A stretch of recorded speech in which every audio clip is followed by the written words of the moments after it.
Supreme court of இந்தியாவில் ஒரு பெரிய கலவரமே வெடிச்சிருக்கு. என்ன அப்படின்னா, December 3, 2025 அன்னைக்கு திடீர்னு ஒரு அம்மா வந்து ஓப்பன் கோர்ட்ல வந்து சிஜிஐ முன்னாடி வந்து நிற்கிறாங்க. எல்லாருக்குமே தெரியும், புதுசாக நம்ம சூரியகாந்த் அவங்க தான் சிஜிஐயா இருக்காங்க. அவங்க முன்னாடி வந்து ஒரு விஷயத்தை கேட்குறாங்க. என்ன அப்படின்னா, என்னுடைய ஃப்ரெண்டை கொலை பண்ணிட்டாங்க. டெல்லியில இருக்கக்கூடிய டெல்லி ஹவுஸ் மும்பையில் இருக்கக்கூடிய ஒரு இடத்துல அவங்களுடைய ஃப்ரெண்டை கொலை செஞ்சிடறாங்க.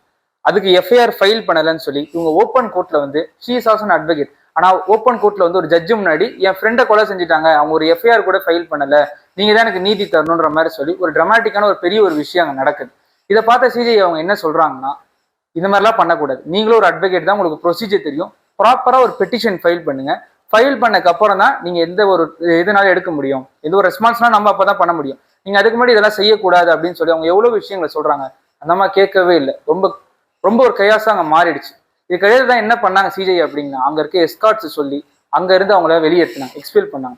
இது இப்ப மட்டுமே இல்லை, இதுக்கு முன்னாடி இந்த ஃபார்மர் சிஜிஐ அவங்க பிஆர் கவாய் அவங்க இருக்கும் பொழுதும் ஒரு 71 ஏஜ் உள்ள ஒரு அட்வொகேட் வந்து அவங்க மேல ஷூவை தூக்கி அடிக்கிறதுக்கான முயற்சி கூட ஈடுபட்டாங்க.